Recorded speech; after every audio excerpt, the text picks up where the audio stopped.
Olá a todos os amigos e amigas que estão acompanhando o nosso canal. Meu marido me deu 20 mil reais para levar minha mãe biológica ao hospital para tratamento médico. Minha sogra imediatamente o xingou. Você é um homem que não cuida da própria família, passa o dia todo cuidando da família da sua mulher. Meu marido respondeu com uma frase que a fez calar a boca. Naquela tarde, chovia muito forte. Eu estava sentada na sala de contabilidade, com os olhos fixos no relatório do final do mês, quando o telefone na minha mesa começou a vibrar sem parar. Ao ver o nome da tia Marlene na tela, meu coração deu um aperto muito estranho. Normalmente, minha tia raramente ligava durante o horário de trabalho. E quando o fazia, era sinal de que algo havia acontecido na casa da minha mãe.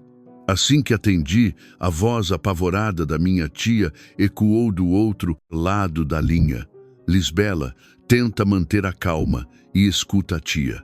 Sua mãe acabou de desmaiar na feira, o pessoal já a levou para o hospital municipal. A caneta caiu da minha mão no chão de piso frio, meus ouvidos zumbiram e minha garganta deu um nó. Minha mãe, Dona Jussara, passou a vida inteira apenas suportando tudo. Escondia a dor, escondia o cansaço. Ia vender na feira livre das 4 da manhã até o final da tarde e sempre me dizia: a mãe tá bem, vai cuidar do seu marido. Eu me levantei de um salto. Minhas mãos tremiam tanto que demorei para conseguir tirar a chave do carro da bolsa. A primeira coisa que fiz foi ligar para o meu marido, Evandro. O telefone tocou apenas uma vez e ele atendeu. Eu só consegui dizer: amor, a minha mãe. Minha mãe foi internada. Minha voz falhou, não consegui terminar a frase. Do outro lado, houve uma pausa de 1 segundo e então Evandro falou com muita firmeza: fica aí na empresa. Estou passando para te pegar agora. A sua mãe é minha mãe também. Apenas aquela frase foi o suficiente para as minhas lágrimas transbordarem. Aquele homem não perguntou se era grave ou leve, não perguntou quanto ia custar, muito menos perguntou por que a minha família estava incomodando. Apenas 20 minutos depois, o carro de Evandro parou em frente ao portão da empresa. Ele abriu a porta, me puxou para dentro, me entregou uma garrafa de água e disse: respira fundo, nós vamos chegar a tempo. Eu estou aqui. No caminho, meu telefone tocou de novo.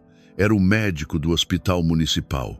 Ele disse que minha mãe apresentava sinais de instabilidade cardiovascular, precisava ser transferida para um hospital central para exames detalhados, com possibilidade de intervenção cirúrgica imediata. O hospital solicitava que a família preparasse um adiantamento de cerca de 20 mil reais. Ao ouvir aquele número, senti como se alguém estivesse esmagando meu peito. 20 mil reais não era pouco. Nós tínhamos acabado de pagar a escola da nossa filha.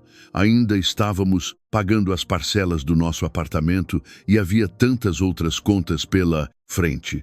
Olhei para Evandro, meus lábios se moveram, mas eu não sabia o que dizer. Ele não me deixou ficar constrangida. Encostou o carro no acostamento, abriu o aplicativo do banco no celular e transferiu direto para a minha conta. Os 20 mil reais do bônus de um projeto que ele havia recebido na semana anterior. Eu rapidamente segurei a mão dele. Amor, esse dinheiro você ia usar para pagar o nosso empréstimo deste mês. Evandro olhou para mim. A voz abaixou. Dinheiro a gente ganha de novo, mas se acontecer alguma coisa com a mãe, a vida inteira de trabalho não vai conseguir comprá-la de volta. Eu cobri o rosto e chorei, não apenas pela preocupação com a minha mãe, mas porque, no momento de maior pânico, eu sabia que não estava sozinha, mas a vida, muitas vezes, não deixa a gente em paz por muito tempo. Exatamente. Quando o carro voltou para a avenida principal, o telefone de Evandro acendeu. Na tela apareceu escrito: mãe ligando.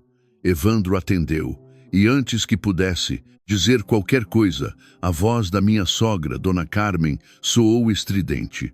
Para onde você acabou de transferir 20 mil reais? O banco acabou de me mandar uma notificação de movimentação. Para que você pegou esse dinheiro? Evandro respondeu brevemente. Dona Jussara foi internada.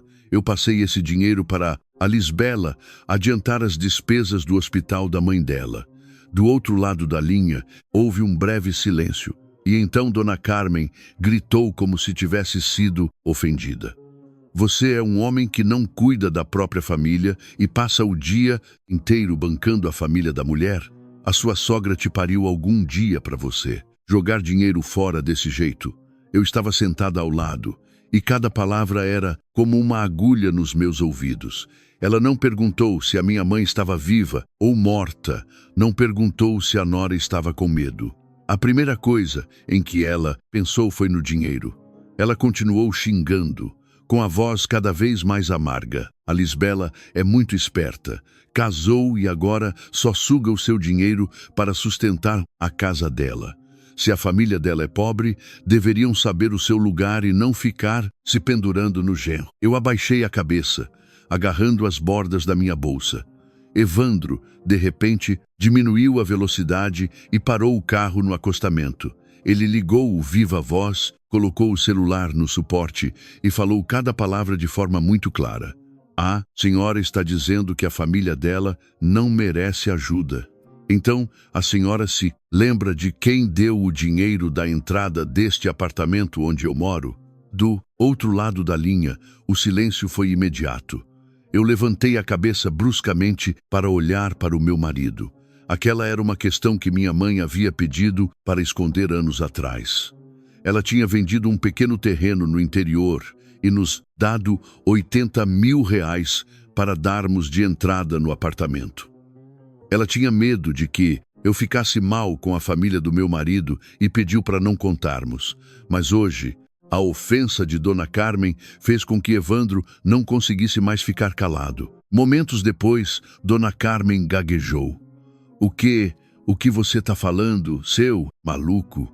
Evandro olhou direto para a frente, a voz fria, mas sem ser desrespeitosa. Eu não estou falando loucuras. Só estou lembrando a senhora de que aquelas pessoas que a senhora despreza e chama de família da mulher foram as que salvaram a dignidade da nossa família quando seu filho não tinha um tostão no bolso. Do outro lado, a chamada foi desligada na cara. Dentro do carro, só restou o som da chuva batendo no vidro e da minha respiração ofegante. Evandro estendeu a mão e segurou a minha, sem falar muito, apenas apertando de leve. Só depois de um tempo ele disse: Lisbela, hoje eu não vou mais me calar. Existem favores e gratidões que não podemos deixar que os outros pisem para sempre. Olhei para a estrada branca de chuva à minha frente. Meu coração doía, mas também sentia um calor.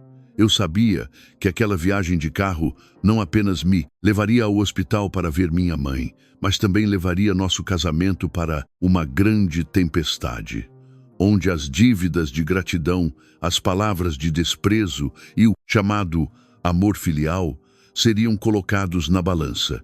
Ninguém mais poderia fingir que nada havia acontecido. Para entender por quê, uma única frase da minha sogra ao telefone fez Evandro parar o carro no meio da rua e mencionar a história do apartamento. Eu preciso voltar aos dias em que recém tínhamos nos casado. Naquela época, não tínhamos nada além de 2 motos velhas, algumas caixas de coisas do casamento e um salário que mal dava para passar o mês. Nossa primeira kitnet alugada tinha menos de 20 metros quadrados. No verão, era quente como um forno.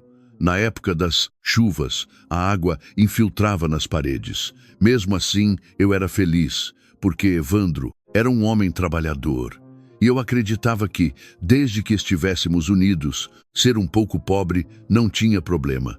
A família do meu marido não era rica, mas o que me magoava não era a pobreza, e sim a maneira como minha sogra sempre tentava parecer superior aos outros. Dona Carmen ia a qualquer lugar dizendo que nossa família tinha tradição e classe, que o filho era brilhante e a nora era obediente. Mas, sempre que precisávamos de uma ajuda real, Ela suspirava e dizia: nós já estamos velhos, vocês que se virem. Já casaram, têm que ser independentes. Eu não a culpava, pois achava que todos os pais têm suas próprias dificuldades. Só que, depois de dizer que não podia ajudar, ela nunca esquecia de soltar uma indireta. Mas lá fora, não deixem as pessoas dizerem que a família do marido não pode cuidar dos filhos. Por outro lado, a minha mãe, Dona Jussara, era uma mulher que vendia produtos secos na feira e passou a vida inteira sem saber falar palavras bonitas. Ela nunca fazia grandes promessas, nem se gabava de nos amar. Sempre que ia nos visitar, enfiava discretamente um pouco de dinheiro na minha mão. Às vezes dizia que tinha vendido muita farinha, outras vezes dizia que um cliente tinha pago a mais. Eu sabia que ela dizia isso para eu não me sentir mal. O dinheiro da minha mãe não era muito, mas cada centavo estava encharcado com o suor daquela barraca de feira que abria às 4 da manhã. No segundo ano após o casamento, tivemos a oportunidade de comprar um pequeno apartamento financiado. Não era chique, mas tinha 2 quartos, o suficiente para, quando tivéssemos filhos, não precisarmos nos espremer na kitnet. Evandro fez as contas várias vezes e nossas economias ainda faltavam exatamente 80 mil reais para a entrada. Ele ficou calado por dias. Toda noite ficava olhando para as planilhas até de madrugada. Eu tinha pena dele, mas não sabia de onde tirar uma quantia tão grande. Foi exatamente nesse momento que a minha mãe me chamou para ir até o interior. Achei que ela estivesse doente ou que houvesse alguma emergência, mas ela colocou na minha frente uma caderneta de poupança e um envelope grosso. Ela falou bem suave: eu vendi o terreno lá nos fundos. Aquela terra parada não serve para nada. Peguem para dar a entrada da casa. Eu fiquei tão em choque que perdi a voz. Aquele terreno era a única coisa que minha mãe ainda guardava depois que o meu pai faleceu. Eu recusei imediatamente. Não pode, mãe. Isso é o dinheiro para a sua velhice.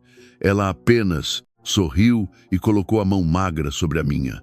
Minha velhice garantida é ver vocês terem um lar para voltar. Eu moro no interior. Essa casinha simples já é o suficiente para mim. Quando Evandro soube disso, curvou a cabeça por muito tempo diante da minha mãe. Ele não era um homem de chorar fácil, mas naquele dia seus olhos ficaram vermelhos. Ele disse: eu aceito esse dinheiro, mas fico em dívida com a senhora. E não é só uma dívida de dinheiro, é uma dívida de gratidão. Minha mãe acenou com a mão dizendo que não precisávamos pagar logo. Só pediu que vivêssemos bem um com o outro e não deixássemos a Lisbela sofrer. Ela também deu um aviso claro: não contem nada para a família do Evandro. Eu não quero deixar vocês numa situação difícil. Cada família tem o seu próprio orgulho. Na época, achei apenas que minha mãe era cuidadosa e tinha medo de me dar a fama de que a família da mulher estava bancando tudo. Mas, mais tarde, entendi que minha mãe havia percebido o jeito da Dona Carmen desde muito cedo. Ela sabia que, se essa história vazasse, a gratidão não seria garantida, mas a irritação e a inveja. Com certeza. No dia em que recebemos as chaves do apartamento, Dona Carmen foi visitar. Lô andou da sala à varanda, sem parar de elogiar o quão capaz o filho era. Ela disse para os novos vizinhos: o meu Evandro é muito esforçado. Nós, os pais, só damos apoio moral nos bastidores. Eu ouvi aquilo e senti um nó na garganta. Evandro olhou para mim com um olhar meio culpado, mas ficou calado. Eu também fiquei calada por causa do que a minha mãe tinha pedido. Pensei comigo mesma: desde que a gente se entenda, para que competir com os mais velhos? Mas esse silêncio gradualmente se tornou a desculpa para Dona Carmen apagar todo o mérito da minha família. Uma vez, minha mãe trouxe do interior um pouco de arroz da roça, peixe seco e um doce de leite caseiro. Dona Carmen olhou para aquilo e torceu o nariz. Hoje em dia, Quem é que ainda come essas coisas? Trazer isso só serve para ocupar espaço na casa. Minha mãe ouviu, o rosto endureceu um pouco, mas ainda sorriu. No interior tem coisa fresquinha. Eu trago para os meus filhos. Evandro estava na sala. Ele foi até a cozinha, pegou as sacolas e disse, muito claramente, eu gosto da comida que a dona Jussara manda, porque tem o trabalho dela de ir à feira de madrugada. Não é qualquer coisa comprada no supermercado. Depois daquela vez, percebi que Dona Carmen passou a odiar ainda mais a minha mãe. Não porque a minha mãe fez algo de errado, mas porque ela era pobre, mas tinha um bom coração. Enquanto a minha sogra tinha muito orgulho, mas não a decência correspondente. Um lado dava tudo silenciosamente e pedia para não contar a ninguém. O outro não ajudava em nada, mas queria que o mundo inteiro achasse que era o grande pilar do casal. A semente do conflito entre as famílias começou a partir de pequenas coisas assim. Pequenas, mas que foram se acumulando a cada dia, como água infiltrando na parede. Naquela época, eu ainda tentava manter a paz. Pensava que a sogra tinha o orgulho de sogra e a mãe biológica tinha a resignação de mãe, e que eu, como filha, devia ser um pouco flexível para manter a paz em casa. Mas eu me enganei. Existem favores que, se mantidos em segredo, se tornam como se nunca tivessem existido. E existem pessoas que, se você for tolerante, vão achar que esse silêncio é o direito delas de te pisotear. E aquele xingamento da Dona Carmen, naquela tarde de chuva, foi a gota d'água que fez transbordar tudo o que havia sido reprimido por anos. Depois que compramos o apartamento, a nossa vida foi melhorando aos poucos. Evandro trabalhava como técnico em uma construtora. No começo era um funcionário comum, o salário não era alto, mas ele era muito dedicado. Ele falava pouco, não sabia bajular e nem se exibir. Mas qualquer tarefa que davam a ele era concluída com perfeição. Talvez por isso, depois de alguns anos, foi promovido a líder de equipe e depois a chefe do departamento técnico. O salário aumentou e os bônus dos projetos também ficaram melhores. Eu estava feliz pelo meu marido. Feliz porque os anos morando de aluguel, economizando na comida, contando cada centavo da conta de luz e água, finalmente ficaram para trás. Mas também foi agudo a partir do momento em que Evandro começou a ganhar melhor que minha sogra começou a mudar. Dona Carmen parou de repetir que nós estamos velhos e não podemos ajudar como fazia quando éramos pobres. Pelo contrário, ela começou a falar mais sobre os deveres do filho homem. Seu lema era, o filho ganha dinheiro, então, antes de mais nada, tem que cuidar dos pais. A família da mulher que se cuide sozinha. No começo, ela falava como um lembrete casual no almoço de domingo. Mais tarde, começou a falar na cara, com tanta frequência que eu sentia o coração pesar só de ouvir a frase. Em todos os eventos de família, ela chamava Evandro cedo e mandava ele preparar um envelope bem gordo para não fazer feio. Uma vez, a família dele foi reformar a sala de estar. E ela ligou exigindo que Evandro transferisse R$ 10.000 para comprar um sofá novo. Evandro perguntou, o sofá velho ainda está bom, mãe? Por que trocar com tanta urgência? Ela ficou imediatamente ofendida. Bom que nada. As pessoas vão olhar e dizer que o filho é chefe de departamento, mas deixa os pais sentados num sofá velho. Você não tem vergonha? Evandro ficou em silêncio e acabou transferindo o dinheiro. Mas eu deixei claro, disse ele depois. Eu cuido de vocês dentro das minhas possibilidades. Mas eu ainda tenho a minha esposa, a minha filha e a família dela também, mãe. Só por causa das palavras e a família dela, Dona Carmen mudou o tom na hora. A família dela te sustentou algum dia para você ficar lembrando deles? Se a sua sogra estiver doente, ela tem a filha dela. Sou eu quem te pariu. Eu estava lavando a louça na cozinha e minhas mãos congelaram ao ouvir aquilo. Evandro olhou para mim com um olhar de desculpas e respondeu: Mãe, a dona Jussara não me pariu, mas quando eu precisei de um teto, ela não virou as costas. Dona Carmen deu uma risada de deboche. Lá vem você com esse papo. O que ela fez foi pela filha dela, não foi por você. Evandro não continuou, mas vi o maxilar dele travar. O que irritava Dona Carmen não era só o dinheiro, eu sabia muito bem. Ela odiava o fato de que a minha família tinha nos ajudado no nosso momento mais difícil. Ela podia aceitar ser pobre, mas não suportava que as pessoas que ela menosprezava tivessem sido mais generosas que ela. Por isso, ela tentava negar a todo custo. Toda vez que alguém mencionava minha família, ela dava um jeito de rebaixar. Eles não têm nada, só gostam de se mostrar bonzinhos ou são pobres, mas querem dar uma de heróis para que a gente fique em dívida a vida toda. Minha cunhada, Tainá, puxou a mãe nesse aspecto. Tainá tinha mais de 30 anos, não parava em emprego nenhum e depois de alguns meses sempre pedia demissão. Mas andava vestida como uma patricinha. Bolsas, perfumes, maquiagem, cara, tudo tinha que ser de marca famosa. Sempre que faltava dinheiro, Tainá ligava para o Evandro. Mano, tô precisando de capital para comprar estoque. Me transfere R$2.000. Semana que vem eu te pago. Essa semana que vem nunca chegava. Teve mês que Tainá pegou emprestado 2 vezes, sempre dizendo que era para os negócios. Mais tarde, eu descobri que as tais compras de estoque eram apenas umas caixas de cosméticos para vender na internet.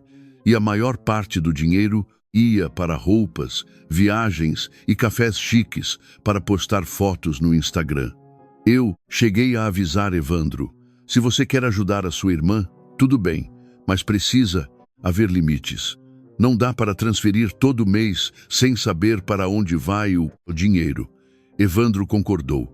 Ele amava a irmã, mas não era cego. Uma vez, ele pediu para Tainá mandar um plano de negócios, os custos das mercadorias e a receita esperada, e só então a ajudaria. Tainá ficou revoltada na hora e correu para fazer fofoca para a mãe. Dona Carmen ligou gritando com Evandro: vocês são irmãos de sangue e você age como um estranho. Por acaso, desde que você casou, todo o dinheiro no seu bolso tem que passar pela aprovação da sua mulher? Naquele dia, Evandro respondeu com muita calma: não é aprovação, é respeito. O meu dinheiro também é fruto do esforço da Lisbela e do nosso lar. Eu não posso sair dando dinheiro para os outros e mandar a minha esposa ficar calada.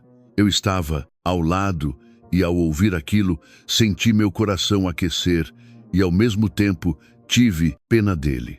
Porque eu sabia que, para dizer aquilo à própria mãe, Evandro passou por muitos conflitos internos. Ele não era um filho ingrato. Continuava mandando dinheiro para os remédios dos pais. Ainda ia lá consertar parte elétrica e encanamento. E levava seu Osmar ao médico quando ele tinha dores de estômago. Mas ele começou a entender que amor filial não significa concordar com tudo o que a mãe quer. A partir dali, nós fizemos uma planilha de orçamento conjunto. Quanto era para a nossa família, quanto para os pais dele, quanto para a minha mãe, quanto para a poupança. Tudo ficou transparente. Evandro tomou a iniciativa de fazer isso, não fui eu quem o forçou. Ele disse que, quando as contas são claras, os sentimentos ficam livres de desconfiança. Ouvi isso e me senti aliviada. Mas para Dona Carmen, essa clareza foi uma afronta. Ela achava que eu estava controlando a carteira do filho e que, desde o casamento, Evandro não era mais aquele menino obediente. Uma vez, durante o almoço, ela soltou uma indireta. Homem que deixa a mulher controlar cada centavo perde toda a moral. Evandro largou os talheres, olhou para a mãe e respondeu: eu não perco a moral ao respeitar a minha esposa. Eu só passo vergonha se ganho dinheiro e não sei distinguir o que é certo do que é errado. Dona Carmen engasgou de raiva e Tainá fez bico resmungando: nossa, que bom marido. Eu não respondi, apenas continuei servindo a comida da minha filha.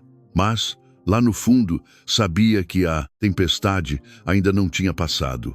Quando uma mãe se acostuma a ver o filho como o caixa eletrônico da família, qualquer tentativa dele de impor limites a deixará não apenas chateada, mas furiosa. E essa fúria, cedo ou tarde, seria despejada em mim e na minha mãe. Na verdade, antes daquela crise, naquela tarde de chuva, a saúde da minha mãe já dava sinais de que não estava bem há muito tempo. Só que ela escondia muito bem. E nós, por causa da correria da vida, do trabalho e dos filhos, muitas vezes nos convencíamos de que ela só estava cansada. Afinal, gente mais velha no interior vive com dor nas costas, nas pernas, e sempre que o tempo vira, tem tontura e tosse. Eu me apeguei a isso para aliviar minha própria ansiedade. Mas Evandro era diferente. Ele era um cara calado, mas muito observador. Num domingo à tarde, fomos à cidade do interior almoçar na casa da minha mãe. Ela tinha acordado super cedo e preparado uma mesa cheia das comidas que o Evandro adorava. Moqueca de peixe, feijão tropeiro e farofa. Minha mãe não parava de dizer que Evandro trabalhava duro e que devia comer bastante para recuperar as forças. Evandro riu, arregaçou as mangas e foi ajudá-la na cozinha. Bem na hora em que minha mãe trazia a panela de feijão para a mesa, ela parou de repente, suas mãos tremeram e seu rosto ficou pálido por um momento. Se Evandro não tivesse sido rápido e segurado a panela, a comida quente teria caído toda no chão. Minha mãe tentou forçar um sorriso. Não foi nada. Acho que levantei muito rápido e deu uma tontura. Mas eu vi claramente o suor frio na testa dela, mesmo não estando um dia quente. Evandro não falou nada na hora. Apenas ajudou minha mãe a se sentar na cadeira, serviu um copo de água morna e disse: "Dona Jussara, descansa aí que eu arrumo a mesa." Ela balançou a mão. "Que isso, menino? Onde já se viu um homem fazendo as coisas na cozinha?" Evandro sorriu de forma gentil. "Eu trabalho com construção civil. Instalo até rede elétrica. Não tem nada de difícil em arrumar uns pratos e panelas." Minha mãe comeu muito pouco aquele dia. Normalmente, ela gostava de servir a comida para todo mundo, perguntava da escola da minha filha, perguntava do meu trabalho. Mas naquele dia, ficou mais quieta, esfregando levemente o peito com a mão de vez em quando. Eu perguntei se ela estava bem, e ela disse que devia ter comido tarde e estava com o estômago pesado. Evandro, sentado em frente a ela, não interrompeu, mas seu olhar continuou fixo no rosto da minha mãe. Eu sabia que ele tinha notado algo. À noite, depois de colocarmos nossa filha para dormir, Evandro puxou uma cadeira e sentou-se ao meu lado. Ele falou bem baixo, mas com um tom sério. "Lisbela, eu acho que a sua mãe não está bem." Eu estava dobrando roupas e parei. Ele continuou: "Ela está com falta de ar, as mãos estão tremendo e ela está muito pálida." À tarde, vi que ela sentiu dor no peito. Eu suspirei. "Eu também estou preocupada, mas ela sempre diz que não é nada. Sempre que falo de médico, ela diz que custa caro." Evandro olhou para mim e respondeu: "E é exatamente porque ela tem pena de gastar dinheiro que nós precisamos tomar a iniciativa. Se a gente esperar ela admitir que está com dor, pode ser tarde demais." Aquilo me deu um nó na garganta. Desde que eu era criança, minha mãe era do tipo de pessoa que deixava de comer para eu poder me alimentar, usava roupas velhas para eu ter roupas novas, mas nunca, jamais, gastava um centavo cuidando de si mesma. Toda vez que eu mandava dinheiro, ela dava um jeito de retribuir mandando arroz, frango caipira ou verduras, como se aceitar dinheiro de um filho fosse contrair uma dívida. Eu tinha pena da minha mãe, mas me sentia impotente diante de tanta privação autoimposta. Evandro não deixou o assunto morrer como se fosse só um aviso. Na manhã seguinte, ele ligou para um ex-colega de escola que trabalhava como cardiologista num hospital da capital. Fez perguntas detalhadas sobre os sintomas da minha mãe e anotou todos os exames necessários. À noite, me entregou um papelzinho com os horários disponíveis, os documentos necessários e o contato do médico, e disse: no final de semana nós vamos levá-la. Se ela não quiser ir, eu converso com ela. Eu olhei para o meu marido, sentindo um misto de conforto e culpa. Eu era a filha de sangue e estava hesitando. Ele era o genro e estava organizando tudo. Eu perguntei: você não tem medo de a sua mãe descobrir e começar a falar mal de novo? Evandro colocou o papel na mesa e respondeu, tranquilamente: o que a minha mãe fala é problema dela. O nosso problema seria ver um idoso da nossa família doente e fechar os olhos. Aquelas palavras não foram ditas aos gritos, mas foram suficientes para me dar a certeza de que eu tinha um porto seguro. O nosso plano era ir no sábado buscar minha mãe para levá-la ao médico. Eu cheguei a ligar para a tia Marlene pedindo que tentasse convencer minha mãe. Minha tia deu um sorriso triste. Sua mãe é muito cabeça, dura, mas se o Evandro pedir, ela vai ouvir. Ela gosta dele porque ele não tem frescura. Ao ouvir aquilo, meus olhos lacrimejaram. De fato, minha mãe não amava o Evandro porque ele dava dinheiro a ela, mas porque ele abaixava para catar os pacotes dela no chão, porque sentava para comer a comida fria que sobrava sem reclamar, porque a chamava de mãe com naturalidade. Mas os planos do homem não superam o destino. Antes de chegar o dia da consulta, minha mãe desmaiou na feira. Naquele dia, como de costume, ela acordou às 3h30 da madrugada para montar a barraca de secos e molhados. Segundo o que a tia Marlene contou depois, ela estava pesando as pimentas para um cliente quando, de repente, levou as mãos ao peito, ficou com o rosto branco, apoiou-se na barraca e caiu. As outras vendedoras ao redor correram assustadas. Um chamou uma ambulância. Outro foi pegar álcool para reanimá-la. Outro ligou para minha tia. A notícia me acertou como um raio. Todas as preocupações do Evandro haviam se tornado reais. O que seria uma ida tranquila ao médico se tornou uma emergência médica. O médico no hospital municipal disse que precisava de transferência e exames profundos e muito possivelmente de uma cirurgia imediata. Os 20 mil reais de entrada não eram mais para uma simples consulta. Eram para tentar salvar a vida da minha mãe. Quando Evandro me transferiu aquele dinheiro, entendi que não foi um ato impulsivo. Ele já vinha notando a doença dela. Já tinha se preparado emocionalmente e escolheu estar ao lado do que era correto antes que qualquer pessoa pudesse vir criticar. E foi essa atitude honrada que, sem querer, tocou direto na ferida do orgulho da dona Carmen. Ela não ficou brava por causa do valor.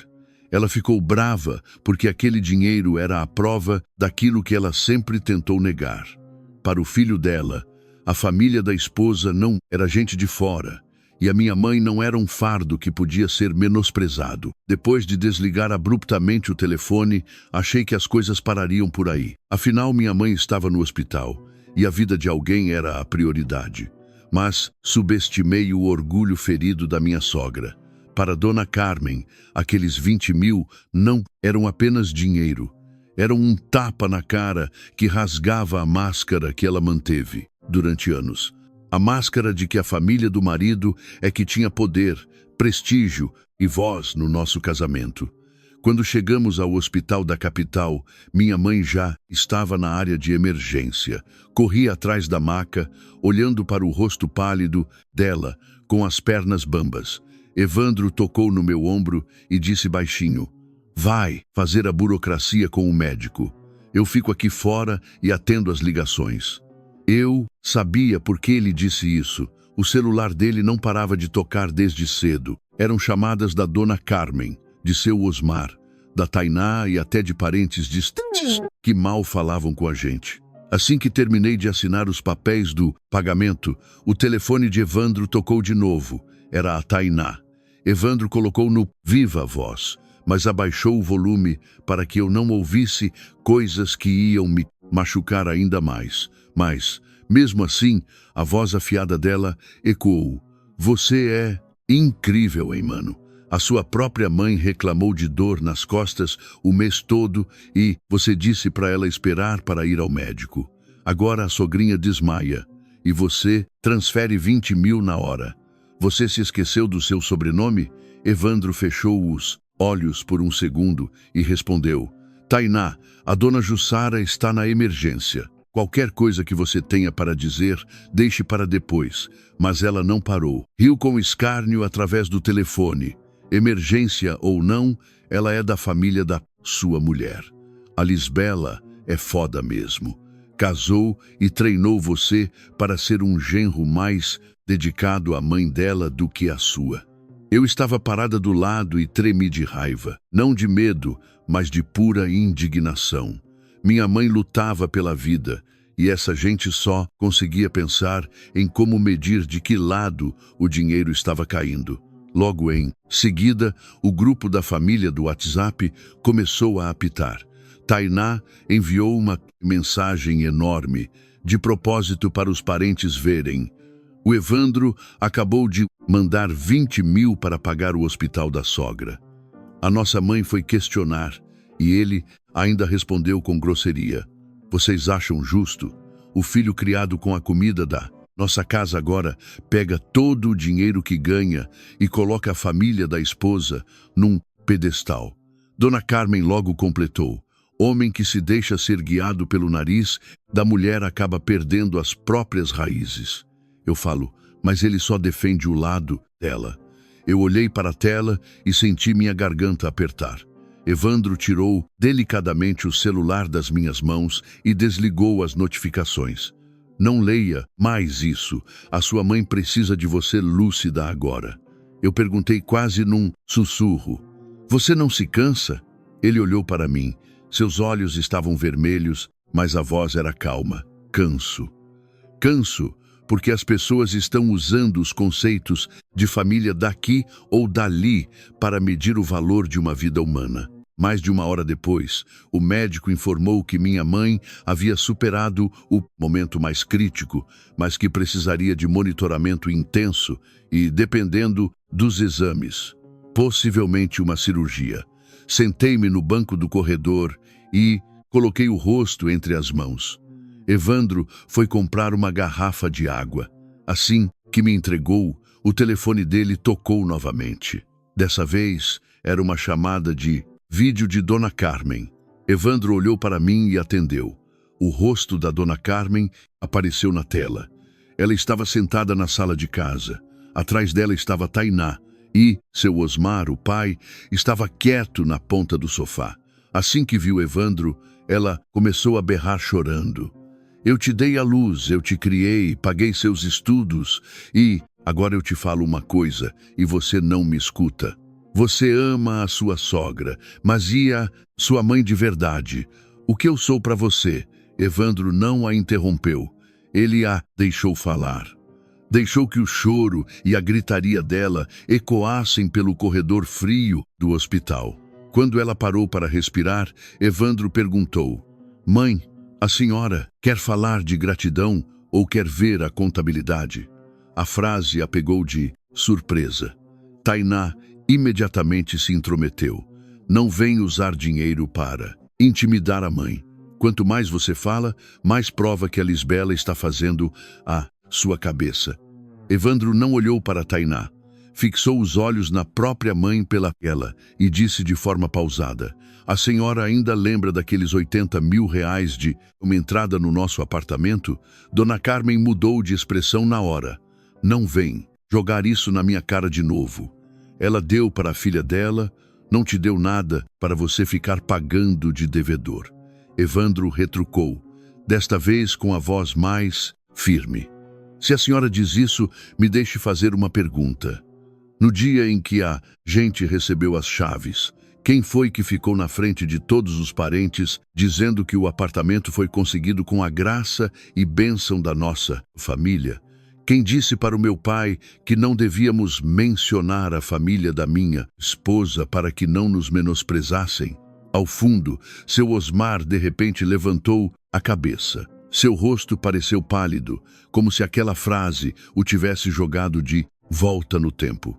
Dona Carmen tentou ser firme. Não exagera. É normal a mãe. Ajudar a filha, eu não pedi nada. Evandro a encarou por um longo tempo e disse, palavra por palavra. A senhora não pediu com a boca, mas a senhora assinou uma promissória. O silêncio do outro lado foi absoluto. Dona Jussara se manteve quieta não, porque não tivesse um documento, mas porque amava a Lisbela, me amava e queria poupar a reputação da senhora e da nossa família. O clima na chamada parecia ter congelado. Tainá abriu a boca para falar, mas nada saiu. Eu, ao lado dele, fiquei paralisada. Eu sabia do dinheiro que minha mãe arranjou da venda do terreno, mas nunca soube que existia um documento assinado. Evandro olhou para mim e baixou o tom de voz. Sua mãe me entregou uma cópia, autenticada. Ela disse que se nunca precisássemos usar, ótimo. Mas se chegasse o dia em que alguém usasse a gratidão para pisar em você, eu tinha que saber te defender. Dona Carmen perdeu a cor, mas ainda tentou se salvar. Eu não sei de documento nenhum. Hoje em dia é fácil falsificar. Evandro não ficou com raiva, apenas soltou uma frase que deixou a linha muda de vez. Se a senhora chama a minha sogra de alguém de fora, então, por favor, devolva os 80 mil reais dessa pessoa de fora que ajudou a manter a dignidade da nossa família durante todos esses anos. Seu Osmar abaixou a cabeça. Tainá não deu um pio e Dona Carmen encerrou a chamada bruscamente. Foi como alguém batendo a porta com força quando não tem mais argumentos para brigar. Fiquei no corredor do hospital, ouvindo barulho das macas passando pelo chão de azulejo. Meu coração doía e sentia um frio na espinha. Evandro guardou o celular no bolso, virou-se para mim e disse, vai ficar com a sua mãe. O problema na minha família eu resolvo. Hoje eu não vou deixar que o dinheiro gasto para salvar uma vida seja tratado como se fosse um crime. Eu olhei para ele, as lágrimas escorrendo, mas sem soluçar. Naquele momento, entendi que essa batalha não era apenas pelos 20 mil, nem era a clássica briga entre sogra e nora. Era um confronto direto contra as dívidas de gratidão que foram intencionalmente esquecidas, contra o orgulho falso e vazio e contra uma pergunta dolorosa. Numa família, a pessoa decente deve ficar calada para sempre, só para ser considerada uma boa pessoa. Depois daquela frase do Evandro, imaginei que Dona Carmen iria se acalmar para refletir. Afinal de contas, a minha mãe ainda estava na emergência e a gente não tinha cabeça para competir com eles nesse momento. Mas eu subestimei o poder do ego ferido da minha sogra. Para Dona Carmen, aquele dinheiro não era só dinheiro, era como um tapa no rosto, quebrando a fachada que ela sustentou por anos. A ilusão de que a família do marido tinha todo o poder, a sorte e a voz de autoridade no nosso casamento. Quando chegamos perto do quarto de monitoramento intensivo para onde minha mãe foi levada, o médico disse que ela tinha que ficar lá por mais algumas horas. Eu sentei na cadeira de plástico gelada, as mãos apertadas uma na outra, minha cabeça girava. Evandro ficou de pé do meu lado, com uma das mãos no ombro e a outra no celular. Ele não dizia muito, mas a presença dele ali era como uma estaca, onde eu podia me agarrar no meio da tempestade. Cerca de 10 minutos depois, Evandro foi até o carro e voltou com uma velha pasta de papelão marrom. Olhei com surpresa e perguntei, o que você trouxe aí? Ele ficou em silêncio e me entregou a cópia do documento de confissão de dívida. Nela constava a assinatura da minha sogra, Carmen, e do meu sogro, Osmar. E estava bem escrito, empréstimo concedido por Jussara no valor de R$ 80 mil reais para auxiliar Evandro e Lisbela na entrada do apartamento. A quantia será ressarcida assim que houver condições. Olhei para o papel com a garganta travada. Durante todos esses anos, eu achava que minha mãe tinha simplesmente vendido as terras para nos ajudar. Jamais imaginei que ela tinha o cuidado de guardar um documento daquele, e muito menos que entregou uma cópia ao Evandro. Evandro me disse de forma calma e firme: "No dia que a gente pegou a chave, a dona Jussara me entregou essa cópia. Ela disse que se nunca fosse usada, a gente tratava como lixo, mas que se algum dia a filha dela fosse humilhada por ser de uma família pobre, eu precisaria lembrar que nossa casa não foi construída só com o dinheiro do casal." Eu baixei a cabeça e uma lágrima caiu diretamente na borda do papel. Não chorei pelos 80 mil. Chorei porque minha mãe pensou tão longe no futuro da sua filha. Ela ajudou, mas não quis cobrar o crédito. Aguentou desaforos, mas não foi tola. Não, fez o papel para cobrar o dinheiro, mas para garantir que sua dignidade nunca fosse pisoteada como se não valesse nada. Senti uma pena profunda da minha mãe, a vendedora de produtos secos da Feira Livre, que passou a vida inteira sendo olhada com pena. Ainda teve a sabedoria de garantir uma saída para a filha. Foi então que o celular do Evandro tocou mais uma vez. Dessa vez, era o meu sogro. Evandro atendeu e a voz de seu Osmar estava baixa e falha. "Evandro, filho, sua mãe está revirando os armários aqui em casa. Disse que tem que achar uns papéis. Você guardou mesmo a cópia do empréstimo?" Evandro respondeu: "Eu tenho a cópia. O original está com a dona Jussara. Mas fica tranquilo, pai. Eu não vou usar isso para humilhar ninguém. Eu só não vou mais deixar ninguém humilhar a mãe da minha esposa." Do outro lado da linha, o silêncio durou uma eternidade, até que ouvi a respiração pesada do seu Osmar. Eu lembro disso. Na época, eu assinei também. Sua mãe disse para a gente assinar logo para a mulher transferir o dinheiro a tempo de dar a entrada do apartamento para vocês. E depois ela me disse para não mencionar isso na frente da família, para não passar vergonha. A voz dele embargou no final. Talvez fosse a primeira vez que ele estava falando em voz alta de uma verdade que ele e a esposa haviam enterrado por anos. No fundo da ligação, ouviu-se a voz de Dona Carmen gritando furiosa: "O que você está falando com ele aí? Você quer que todo mundo saiba que a gente precisou pegar dinheiro emprestado com aquela mulher?" Depois a voz de Tainá se intrometeu: "Pai, não dá ouvidos pro mano. Cópia não vale de nada. É só dizer que é falso.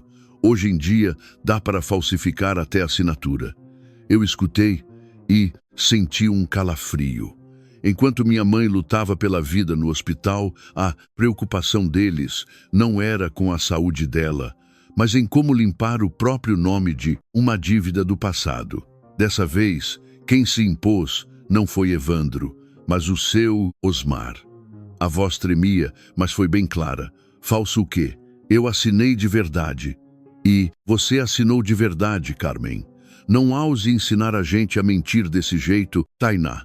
Aquela frase me surpreendeu. Em tantos anos de casados, seu Osmar era uma pessoa pacífica, quase passiva demais. Dificilmente ele tomava partido, muito menos contrariava Dona Carmen. Mas naquele dia, ele foi o primeiro do lado do meu marido a confirmar a verdade. Dona Carmen foi tocada na ferida e berrou: "Você não sabe de nada. Tudo o que eu fiz foi por essa família. Se eu não mantivesse as aparências, todo mundo já estaria rindo da sua cara há muito tempo." Seu Osmar respondeu com tristeza: "Que tipo de aparência é essa que exige a gente pisar em quem já nos ajudou? Que vergonha você tem na cara." E isso fez o outro lado ficar mudo. Eu não via a cara dela, mas podia imaginar o rosto de alguém pego entre a raiva, o medo e a recusa em perder. A chamada acabou de forma pesada. Evandro guardou o celular. sem nenhuma expressão de triunfo. Apenas olhou para as portas da UTI e disse baixinho: "Eu não quero que meus pais passem vergonha. Mas eu quero menos ainda que sua mãe sofra injustiças." Eu apertei a mão dele. Sentia dor e conforto. Dor porque a bondade da minha mãe precisava de um papel assinado para ser reconhecida. E conforto porque, na pior tempestade, eu não estava lutando sozinha. Momentos depois, o médico saiu e chamou os familiares para assinar o termo de monitoramento. Eu pulei da cadeira, mas cambaleei um pouco. Evandro me segurou pelo braço e sussurrou: "Vai lá ficar com a sua mãe. Os papéis e o problema com a minha família eu resolvo. Hoje, ninguém vai usar o dinheiro do hospital como desculpa para insultar a sua mãe." Concordei e fui atrás do médico. Antes de entrar, ouvi Evandro mandando um áudio rápido no grupo de WhatsApp da família dele. "De agora em diante, quem insultar a dona Jussara estará me insultando, sem textos enormes, sem brigas longas, apenas uma frase definitiva como um prego batido." Daquele segundo em diante, eu sabia que a discussão não seria mais briga de casal ou família. A verdade agora tinha forma, assinatura, testemunha. E todos aqueles que viviam no conforto criado pelo silêncio da minha mãe teriam de enfrentar seu maior medo, uma dívida de gratidão inegável. Naquela noite eu estava no corredor. O médico disse que as coisas estavam estáveis, mas que não podíamos descuidar e tínhamos que passar a noite de plantão.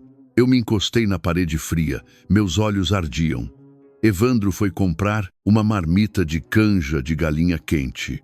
"Come umas colheradas, Lisbela. Se sua mãe acordar e ver você desabando, ela vai ficar mal de novo." Peguei a embalagem, sem sentir gosto nenhum, mas forcei a comer, sabendo que eu não podia ficar doente.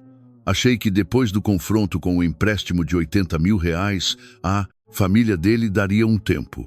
Mas na manhã seguinte, antes mesmo do sol aparecer, o celular do Evandro apitava sem parar. Dessa vez, no grupo de todos os parentes da família do meu marido.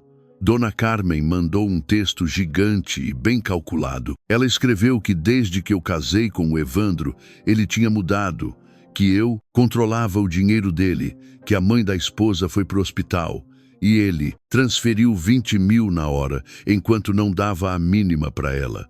Eu li e senti um aperto no coração. Ela omitiu que minha mãe estava na UTI. Omitiu o documento e os R$ 80.000 do passado. Construiu uma narrativa em que ela era a pobre mãe abandonada porque o filho virou as costas para casa. Tainá apareceu logo em baixo. Meu irmão foi manipulado pela Lisbela. Se fosse a mãe da gente doente, ele ia pedir autorização para a mulher para poder pagar. Parentes que não sabiam da história começaram a comentar. Alguns dizendo que homem devia lembrar das raízes. Outros falando coisas horríveis como: "Essa nora aí sabe fazer a cabeça. A mãe dela deu sorte de arranjar um genro para sugar." Essa última frase doeu profundamente. Minha mãe ligada a tubos de oxigênio no hospital e gente fofocando baseada em mentiras da internet. Evandro arrancou o telefone da minha mão com a expressão transformada. Ele era calmo, mas seus olhos estavam vermelhos de fúria. Ele não mandou textão no grupo. Simplesmente mandou: "Hoje, de tarde, vou convidar todos vocês para virem ao hospital. Assim que a dona Jussara acordar, eu vou explicar a situação toda de uma vez, só para quem quiser ouvir." Eu fiquei assustada. "Você tá louco? Minha mãe não pode passar nervoso. Eu não quero briga em hospital." Ele segurou minhas mãos e foi muito firme. "Eu não estou usando sua mãe como escudo. Mas se eu ficar calado, eles vão continuar escrevendo a versão deles por cima da nossa verdade." Em casa, a situação da Dona Carmen era de triunfo, pelo que soube depois. Ela sentou com vizinhas e começou a chorar lágrimas de crocodilo. Mas seu Osmar foi para dentro do quarto. Pegou os cadernos velhos onde guardavam os registros financeiros da família. Ele encontrou um pequeno bilhete no meio das páginas. A caligrafia da minha mãe, leve e caprichosa, para os meninos terem onde morar. Não deixe a Lisbela sofrer. Quando tiverem condição, me paguem. Se não der, considerem uma ajuda. Ele ficou encarando o pedaço de papel e seus olhos se encheram de lágrimas. Era a primeira vez que ele entendia que o seu silêncio por anos tinha se tornado cumplicidade para esmagar uma mulher bondosa. Ele ligou para o Evandro. Filho, eu vou para o hospital hoje à tarde, mas antes quero te pedir desculpas. Evandro demorou a responder. Pai, você não precisa se desculpar comigo. Mas se você sabe da verdade, mais tarde você só precisa dizer o que é verdade. Eu direi, disse seu Osmar. Eu já sou velho, não posso deixar alguém decente carregar essa culpa sozinha. À tarde, o hospital estava mais cheio. Quando eu saía da ala de monitoramento, encontrei Dona Carmen pelo corredor. Estava muito arrumada, batom, cordão de ouro, mas com o olhar gelado. Tainá estava do lado dela segurando o celular e gravando escondido, pronta para pegar qualquer deslize. Atrás delas havia vários parentes do lado de Evandro, todos me olhando com julgamento. Evandro se colocou na minha frente e pegou na minha mão. Carmen abriu um sorriso ácido. Que lindo! A sogrinha vai para o hospital. O filho joga 20 mil e traz a família inteira para reverenciar ela, né? Evandro respondeu suave. Não, mãe, eu não trouxe a família para humilhar a senhora. Hoje nós viemos aqui para que a verdade ocupe o lugar que é dela. Tainá apontou o celular meio torto para nós.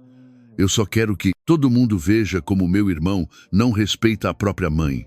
Os parentes atrás sussurravam e me julgavam. Evandro pediu firme. Tainá, abaixa isso. É um hospital. Não é palco do TikTok. Ela riu. Tô só filmando a verdade. Evandro respondeu. A verdade não tem medo de câmera, mas quem vive cortando a realidade geralmente adora segurar o celular para aparecer. Ela parou e Dona Carmen se enfureceu ainda mais. Você está ameaçando sua irmã? Eu sou sua mãe. O dinheiro que você ganha tem que sustentar a sua família. Por que você gasta uma fortuna na mãe dessa aí? Evandro respondeu. E o silêncio desceu no corredor. Porque ela estava morrendo, mãe. Se fosse a senhora, eu teria feito exatamente o mesmo. O problema não é de qual família é o paciente. O problema é que a senhora usa uma vida humana para decidir quem ganha e quem perde a guerra. A resposta de Evandro deixou o corredor em silêncio absoluto. Carmen olhou para mim e gritou. Isso é tudo culpa sua. Sua família de pobre sabe armar muito bem para prender filho rico. Mas antes que eu falasse qualquer coisa, uma voz fraca veio da porta. Dona Carmen. Todos olharam. Minha mãe estava lá, sendo apoiada por uma enfermeira na cadeira de rodas. Ela ainda estava pálida e fraca, mas de alguma forma conseguiu ouvir a confusão. Corri desesperada para tentar colocar lá na cama, mas ela me afastou de leve. Ela olhou para minha sogra e disse, de maneira gentil e calma, eu nunca cobrei a senhora e nunca quis que eles contassem isso a ninguém. A senhora pode ser pobre de dinheiro e ter problemas para pagar. Só não queira ser tão pobre de dignidade e falta de caráter. O corredor do hospital inteiro ficou num silêncio profundo. O impacto foi avassalador. Ninguém consegue rebater alguém que fala as verdades mais difíceis da forma mais calma e bondosa do mundo. Seu Osmar baixou os olhos com vergonha. Os parentes que vinham atrás da Carmen engoliram em seco. A própria Carmen pareceu paralisada, abrindo a boca sem sair nenhum som. A minha mãe olhou para Evandro. Filho, eu sei o quanto você se importa comigo, mas não vire as costas para sua mãe por minha causa. O que tiver que cobrar, cobre. O que tiver que ser repreendido, que seja. Mas não se vingue. E não use isso como uma faca contra eles. Evandro curvou-se, emocionado. Eu entendo, mãe. Dona Carmen perdeu ali todo o poder de se fazer de vítima. Se ela dissesse mais alguma coisa, seria apenas cruel. Ela virou as costas e sumiu o corredor adentro, mas Tainá ficou lá, digitando e abaixando o celular. Sabia que ela faria alguma coisa de ruim com aquela gravação. Naquela mesma noite, quando minha mãe voltou a dormir, Evandro me deu as mãos, ambos encostados na parede do corredor. Por volta das 21h, meu telefone não parava de vibrar. Parentes, vizinhos, tias, todos mandando o mesmo link. O rosto de Tainá aparecia, com aquele trecho perfeitamente manipulado. Só mostrava ela, o Evandro, mandando desligar o celular, a Dona Carmen chorando copiosamente e dizendo que o filho amava mais a família da mulher. O vídeo cortava a parte da doença grave da minha mãe, cortava os 80 mil, cortava as verdades ditas. A legenda de Tainá era veneno puro. Mulher parasita, faz família do meu irmão falir. Minha mãe humilhada e expulsa do hospital para a rainha Dona Jussara ser tratada feito deusa. Eu li os comentários e chorei. Gente me xingando de destruidora de lares, xingando minha mãe doente. Evandro viu aquilo, seus olhos mudaram e ele ligou imediatamente para Tainá. Ela atendeu e fingiu não estar com medo. Se tá com raiva é porque é verdade. Evandro rugiu. Apaga isso. Agora, você distorceu os fatos para sujar uma pessoa doente. A voz da Carmen apareceu no fundo da ligação. Distornou nada. Falou a verdade. Tainá emendou. Acha que uma cópia de promissória vai calar a internet? As pessoas olham o vídeo e compram. Eu me senti sem chão. Minha mãe na UTI e todo esse teatro ridículo machucando todo mundo. Foi aí que chegou uma mensagem no meu celular, de um número que não estava nos contatos. Era a Dona Zélia, vizinha de barraca da minha mãe na feira, livre. A mensagem dizia: Lisbela, filha, eu vi as mentiras do vídeo da cunhada. Não se preocupa. Eu tenho as câmeras de segurança da minha barraca que gravaram o que causou o desmaio da sua mãe. Liguei na hora e coloquei no viva voz para Evandro escutar. A voz indignada da Dona Zélia falou alto. Eu não ia me intrometer, mas ouvir que a sua mãe é uma interesseira foi o fim. Minutos antes da sua mãe desmaiar, a Dona Carmen ligou para ela. A sua sogra. Eu congelei. Como assim, Dona Zélia? Sua sogra ligou. Eu estava ouvindo. Dona Zélia, explicou ofegante. Carmen ligou cobrando a sua mãe, chorando desesperada que ia ter o nome exposto no bairro e passar vergonha se não pagassem a dívida que pegou com o agiota para cobrir outras parcelas. Sua mãe disse para ela: eu tô doente. Não dou conta de pagar suas dívidas de aparências. Logo depois de desligar o telefone, Jussara passou a mão no coração e desabou. A câmera pegou tudo. Se você precisar, eu levo a filmagem. Evandro empalideceu. Minha mãe estava bancando os rombos que minha sogra vivia criando escondida. Ela guardou tudo isso para não ser um peso para mim e para o meu marido, mantendo o status e a tal cara de rica de uma família que agora me crucificava na internet. Evandro ligou para o pai, Osmar, que atendeu a ligação chorando. Pai, perguntou Evandro, mãe tem outra dívida nas costas da Dona Jussara? Do outro lado houve silêncio, seguido da voz fraca do meu sogro chamando a esposa. Carmen, o que você andou pegando escondido? Fale agora. Evandro apenas disse: pai, eu não vou deixar minha esposa ser destruída.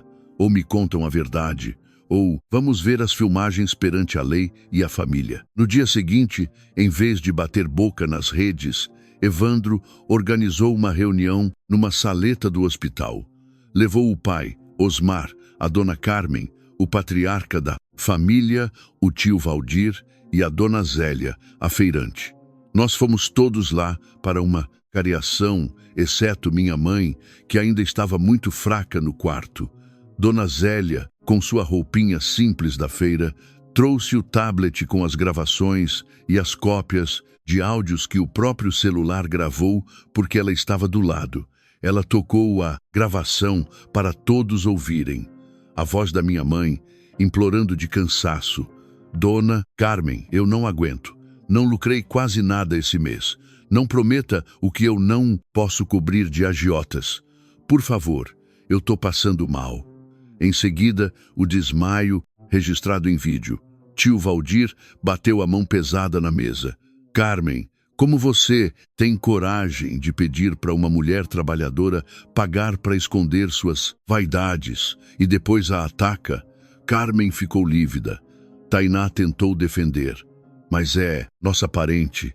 Que tem demais emprestar? Osmar levantou-se como um touro feroz. Cala a boca, Tainá.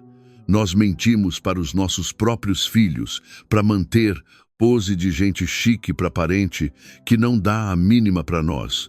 Eu não aceito mais isso na minha casa. Evandro entregou para a mãe a cópia original da promissória. Eu não quero destruir vocês na internet, como Tainá tentou fazer conosco. Mas a mentira tem que acabar. Hoje, Carmen chorava, mas não parecia se arrepender da extorsão em si, apenas de ter sido desmascarada na frente do patriarca Valdir. Evandro finalizou as condições. Tainá teria que se retratar no mesmo grupo onde fez fofoca. A dívida dos agiotas seria de responsabilidade delas, e não da minha mãe. E que os 80 mil não seriam cobrados com urgência, mas precisariam ser assumidos formalmente. Antes de sairmos do hospital, Tainá fugiu de perto de nós e, como eu vi de longe, pegou o celular para ligar desesperadamente para alguém. Pensei que o drama estivesse contido, mas gente que vive de encenar não se rende tão facilmente. Tainá ligou para os cobradores de dívida, agiotas do bairro, e passou o endereço direto do meu apartamento. Fui avisada por uma vizinha nossa enquanto eu ainda estava no hospital. Lisbela, tá tendo um barraco gigante na porta do seu apartamento. Tem 3 pessoas berrando lá no corredor cobrando consórcio e dinheiro emprestado. Evandro, que estava indo para casa trocar de roupa e buscar as chaves, encontrou o cenário na própria porta.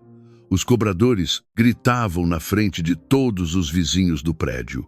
O Evandro, o bonitão endinheirado, tem 20 mil para o hospital, mas a mãe e a irmã devem até as calças na rua.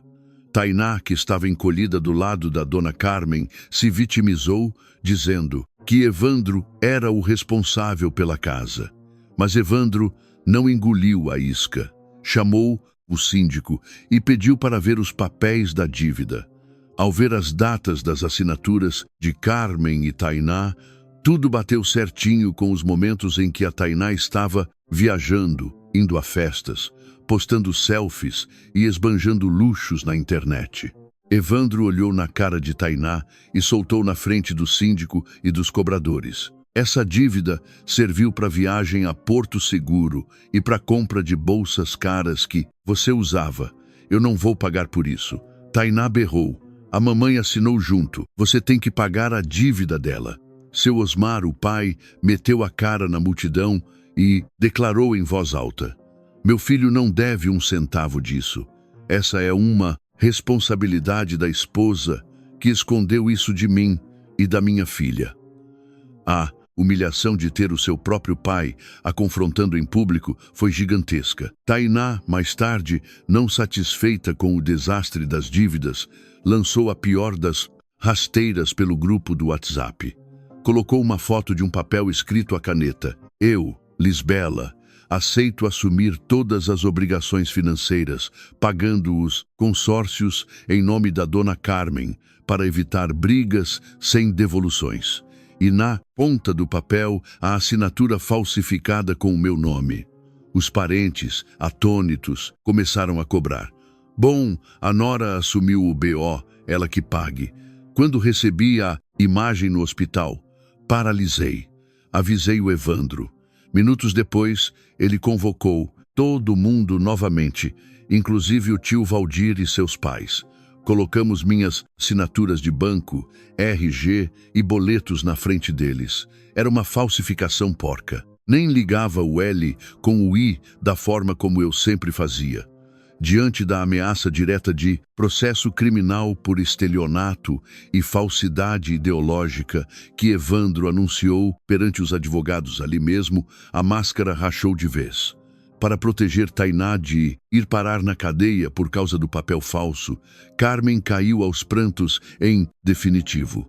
Confessou que foi a própria filha que tinha forjado a carta enquanto ela passava mal tentando pegar remédios controlados na bolsa. Desculpou-se. Oficialmente no grupo, relatou todas as mentiras da Tainá em vídeo. Tainá fugiu de vergonha. Alguns dias depois, minha mãe teve alta e foi encaminhada para um quarto comum do hospital. Estava mais corada e recuperada. Ela mesma disse para tio Valdir e Osmar que estavam calados de tanta humilhação perante as falsificações e loucuras de Carmen e Tainá. Eu nunca cobrei, mas nós vamos ser honestos, porque os mentirosos nunca vão ter paz. Hoje, Carmen é uma senhora deprimida e quieta. Devolve mensalmente os 80 mil que pegou, valorizado e perdoado parcialmente da pressa. Tainá, sem crédito e devendo aos agiotas que batiam à porta dela, e não mais na nossa, foi obrigada a procurar emprego fixo como vendedora de uma loja popular de shopping, humilhada pelo seu próprio espelho e luxos inventados. Eu aprendi a grande lição de vida. Amar e fazer caridade é uma virtude, mas aceitar que pisem na bondade dos meus com chantagem de laços consanguíneos é apenas burrice emocional. Manter a família é vital, sim, mas ter as próprias fronteiras não tem preço. Evandro segue sendo o marido brilhante que era. Só que hoje nós nos cuidamos sem culpa, mas sem sermos engolidos por quem não sabe os limites e as consequências. E Dona Jussara descansa o seu corpo do trabalho duro com um netinho a tiracolo, aproveitando